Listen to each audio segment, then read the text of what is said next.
Merhaba arkadaşlar, Ören Hanım YouTube kanalıma hoş geldiniz. Bugün size tığ işi çok hoş, çok güzel bir bayan şal modeli anlatacağım. Sadece iki sıradan oluşuyor. Çok kolay, çok çabuk ilerliyor. 2 günde bitirebileceğiniz mevsimlik şal modeli arkadaşlar. Ben de öreceğim.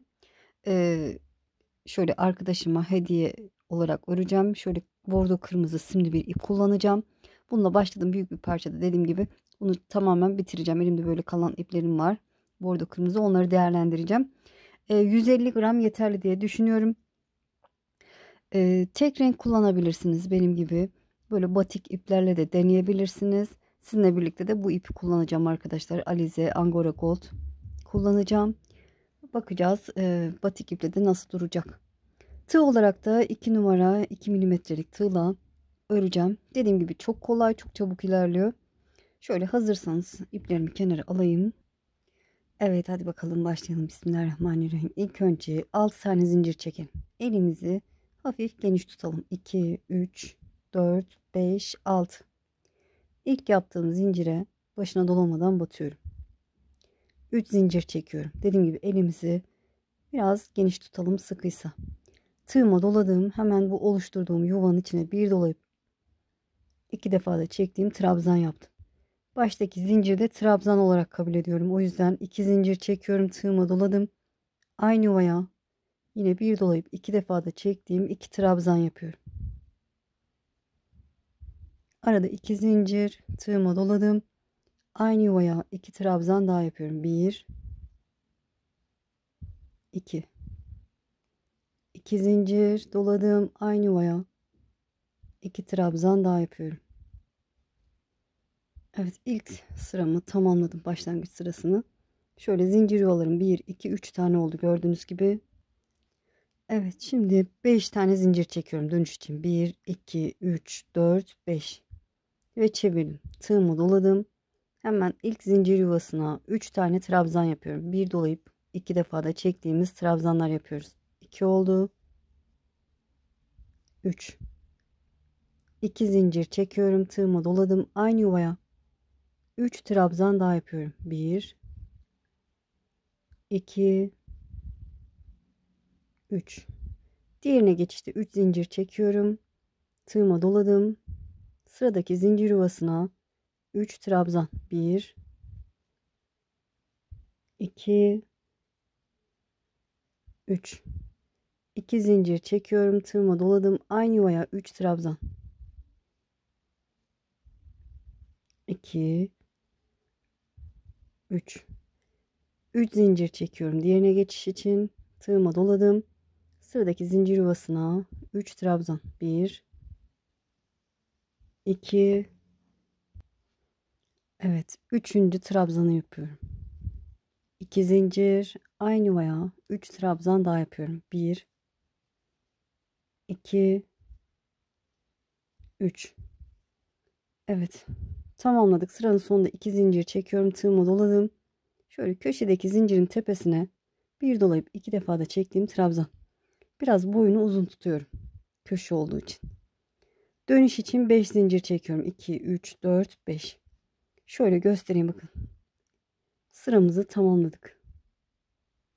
Şöyle çeviriyorum. Tığıma doladım. Hemen bu ilk zincir yuvasına bir trabzan, 2 zincir, aynı yuvaya bir trabzan daha yapıyorum. Modelimizin ilk sırası burada olduğu gibi olacak arkadaşlar. Bu sırada yaptığımız gibi olacak. 3 zincir çekiyorum. Burada su taşı deseni var. Gördüğünüz gibi ortasındaki zincir yuvasına başına dolamadan batıyorum. 3 zincir çekiyorum. Tığıma doladım. Şöyle geçiş zinciri 3 zincir çekmiştik. Oraya bir trabzan, 2 zincir, aynı yuvaya bir trabzan daha yapıyorum. 3 zincir çekiyorum. Tığıma doladım. Bu tam ortadaki yuvamız arkadaşlar. Artırma yuvası olduğu için burada hem buraya batarak üçgen şeklinde yuva yapacağız. Buraya da üçgen şeklinde yuva yapacağız. Bir trabzan, 2 zincir, aynı yuvaya bir trabzan. Diğerine geçişte 3 zincir çekiyorum. Tığıma doladığım sıradaki zincir yuvasına yine bir trabzan, 2 zincir, bir trabzan. 3 zincir çekiyorum. Sıradaki su taşı yuvasına bakın, buraya başına dolamadan batıyorum. 3 zincir çekiyorum. Tığıma doladım. Zincir yuvasına bir trabzan, köşedeki zincir yuvasına gördüğünüz gibi 2 zincir, bir trabzan, 2 zincir çekiyorum. Tığıma doladım. Şöyle zincirin köşesine gelecek şekilde batarak trabzan yapıyorum. Evet, modelimizin ilk sırası bu şekilde. V şeklinde yuvalar yapıyoruz. Dönüş için 5 zincir çekiyorum. 2, 3, 4, 5. Çevirdim. Tığıma doladım. Bu yuvanın içine, evet, ilk sırada yuva yaptık. İkinci sırada yuvaların içine burada yaptığımız gibi su taşı yapacağız. Tığıma doladım. Hemen V şeklindeki yuvanın içine 3 trabzan. 1, 2, 3. 2 zincir çekiyorum. Tığıma doladım. Aynı yuvaya 3 trabzan daha yapıyorum. 1, 2, 3. Diğerine geçişte 3 zincir çekiyorum. Tığıma doladım. Buradaki sık iğneye batmıyoruz arkadaşlar. Sıradaki üçgen şeklindeki yuvanın içine yine 3 trabzan,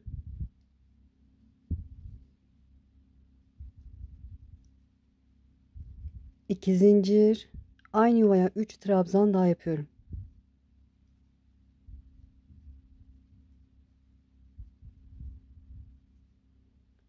Üç zincir çekiyorum. Tığıma doladım. Burası tam ortadaki köşemiz olduğu için, artırma yuvası olduğu için oraya da 3 trabzan, 2 zincir, aynı yuvaya 3 trabzan.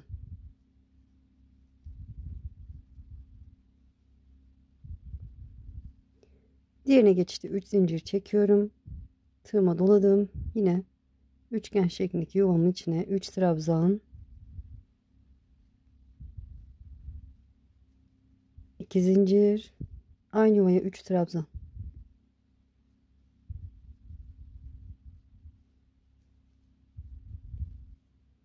Üç zincir çekiyorum. Tığıma doladım. Son V şeklindeki yuvamın içine yine 3 trabzan, 2 zincir, 3 trabzan yapıyorum.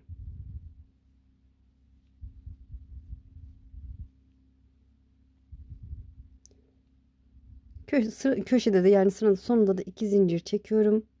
Şöyle zincirin köşesine gelecek şekilde biraz uzun bir trabzan yapıyorum.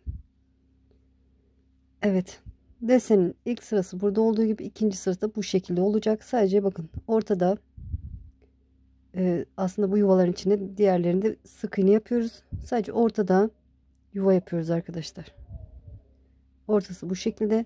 Ben 2 sıra daha göstereceğim. Tam emin olayım. 5 zincir çekiyorum. 3, 4, 5 zincir çevirdim. Ne yapıyorduk? Bakın geriye doğru bakıp yapabiliriz artık. Hemen bu yuvanın içine, ilk yuvanın içine, zincir yuvasına bir trabzan, 2 zincir, bir trabzan. Üçgen şeklinde yuva yaptım. 3 zincir çekiyorum. Balık sırtı yuvasının üzerine sık iğne yapmışım. Gördüğünüz gibi sık iğne yapıyorum. 3 zincir çekiyorum. Tığıma doladım. 3 zincir çektim. Geçiş zincirine bir trabzan, 2 zincir, bir trabzan yapıyorum. 3 zincir çekiyorum. Bakıyorum, bakın.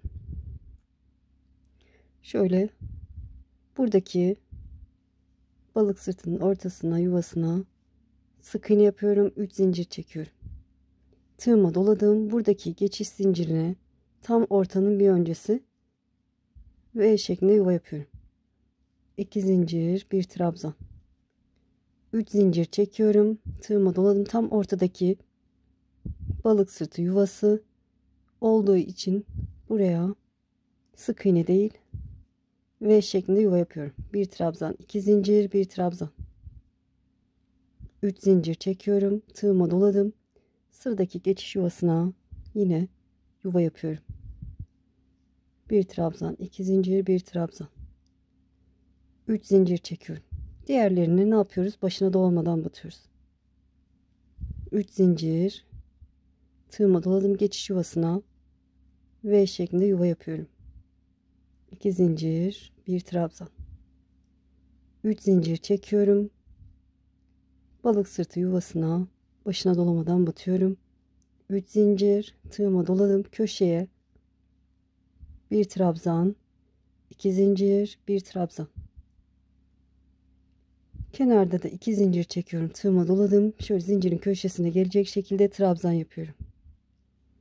Evet, ilk sıra bu şekilde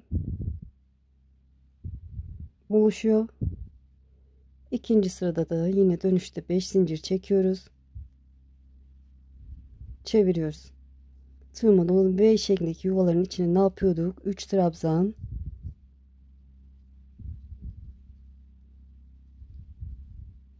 2 zincir, 3 trabzan. V şeklindeki yuvaların içini bu şekilde dolduruyoruz. Geçişte 3 zincir. Tığıma doladım. Direkt sıradaki V şeklindeki yuvanın içine giriyorum. 3 trabzan, 2 zincir, 3 trabzan.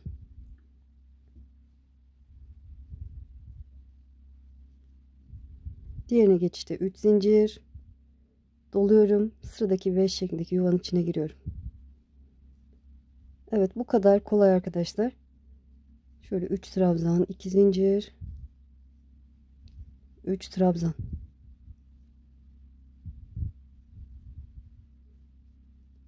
3 zincir çekiyorum. Tığıma doladım. Bakın burada tam ortadaki V'nin üzerindeyiz. Yine 3 trabzan, 2 zincir, 3 trabzan.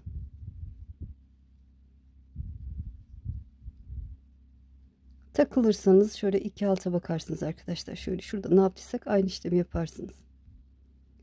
3 zincir, sıradaki V şeklindeki yuvaya giriyorum. Evet. Bu şekilde sıranın sonuna kadar gelelim. Evet, sıranın sonuna geldim. Şöyle bakın, son 3 trabzanımı yaptıktan sonra 2 zincir çektim, tığımı doladım. Şöyle köşeye gelecek şekilde trabzan yapıyorum. Alta da bakıp uygulayabilirsiniz. Sıranın başına da bakıp uygulayabilirsiniz. Bir üst sıraya geçiş tekrar göstereceğim. 3 4 5 zincir çekiyorum, çeviriyorum. Hemen ilk zincir yuvasına üçgen şeklinde yuva yapacağım. Bir trabzan, 2 zincir, bir trabzan. 3 zincir çekiyorum. Balık sırtı yuvasına başına dolamadan batıyorum. 3 zincir çekiyorum. Bu geçiş zincirlerine yuva yapacağız. V şeklinde yuva. Balık sırtı yuvalarına başına dolamadan batacağız. Sadece ortadaki hariç. Dilerseniz bu ortadakine şöyle üzerine işaret koyabilirsiniz ki karıştırmayasınız. Üzerine yuva yapacaksınız çünkü tam ortadakine. Hem öncesine hem sonrasındaki boşluklara ve ortadakine. Diğerlerine başına dolamadan batacaksınız. Bu geçiş yuvalarına yuva olacak. Böyle devam ediyor arkadaşlar. Gördüğünüz gibi çok hoş.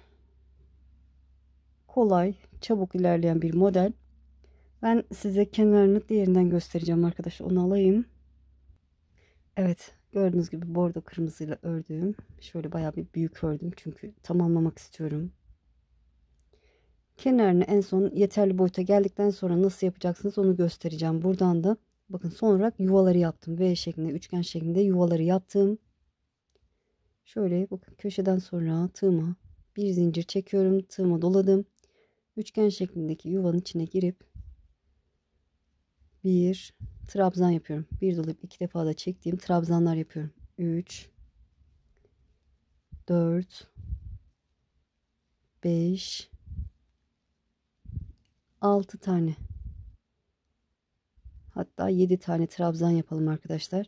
Sonrasında buradaki sık iğnenin üzerine de sık iğne yapabilirsiniz. Bir alt yuvaya batarak da sık iğne yapabilirsiniz. Sonra tığıma doladım. Sıradaki üçgen şeklindeki yuvaya girip yine 7 tane trabzan yapıyorum. 2 3 4, 5, 6 ve 7. Buradaki sık iğnenin battığım yuvaya batarak sık iğne yapıyorum. Sonra sıradaki tığıma dolayıp sıradaki V şeklindeki yuvaya yine 7 tane trabzan. Şöyle bunu da hızlıca yapayım. 3, 4, 5, 6 ve 7. Şöyle sıradaki sık iğne yuvasına battığım yere başına dolamadan batıyorum. Şöyle 2 zincir. Son olarak böyle kenarda bu şekilde yapabilirsiniz arkadaşlar. Buraları da en son sık iğne gidersiniz bitirdikten sonra. Farklı şekilde de yapabilirsiniz. Size kalmış. Böyle hem kolay hem çok şık. Böyle tek renkle bu şekilde duruyor. Batik iple de daha diğer renge gelemedik ama geçiş yapamadık ama böyle hoş, güzel, kolay bir model arkadaşlar. Böyle yapmak isterseniz. Beni izleyerek yaptığınız için çok çok teşekkür ederim. Kanalıma abone değilseniz abone olursanız sevinirim. Abonelik tamamen ücretsiz. Videolarımı beğenip paylaşırsanız, yorum yaparsanız da bana destek olmuş olursunuz. Eğer ki bu modeli şimdi değil de ileride örmek istiyorum derseniz kaydet butonuna basın. Sonra kaydettiğiniz videolar arasında bulabilirsiniz. İp olarak da videonun başında söyledim, tam hatırlayamadım. 150 gram gider diye düşünüyorum arkadaşlar. Böyle tam yetişkin için örecekseniz 150 gram ip yeter diye düşünüyorum. Böyle. Sizi çok seviyorum. Kendinize iyi bakın. Allah'a emanet olun. Hoşça kalın.